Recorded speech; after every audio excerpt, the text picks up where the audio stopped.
Go by her then husband is now talking about what happened that day.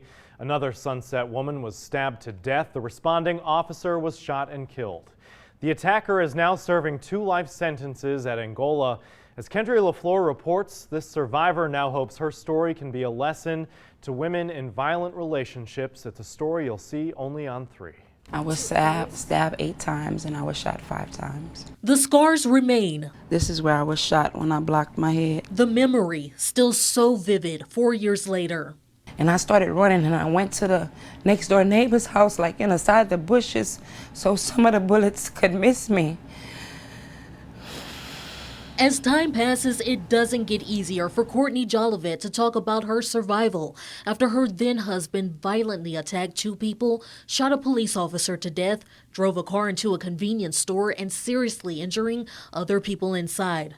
Jolivet says that day as they were driving in her car, she was telling Riley that she was leaving him. He was like, "I'm sorry, and please don't leave me." I was like, "You know what? We're done." That was the last straw. And he jumped out my car by Barry's kitchen and he started running. And I'm like, oh my God, I don't want him to go hurt nobody else. He did hurt someone else. He stabbed a woman to death before stabbing his wife. Praying in my mind, like, God, please don't let me die. I have a 5-year-old daughter who doesn't have anyone but me. Lord, please don't let me die. I felt like I was fainting, so when I seen the cop arrive there, I noticed something black in his hand, and I'm like a sign of relief.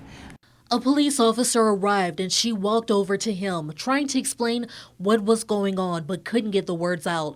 Riley then approached the officer, grabbed his gun, and shot him with it. At this point, all the mother of one could do is run. Her soon-to-be ex-husband stole her car and ran it into a convenience store and entered into an hours-long standoff with police. Riley was later arrested that night. While Jolivet survived, she is using her story in hopes of helping others to get out of violent relationships. Before I couldn't talk about it, but now I can, and I think that my story, maybe if it could help someone else, save their life, and then maybe they can save someone else's life, then that's what I want. At the end of the day, if you have to go through things like that, then get out of it, get out of it.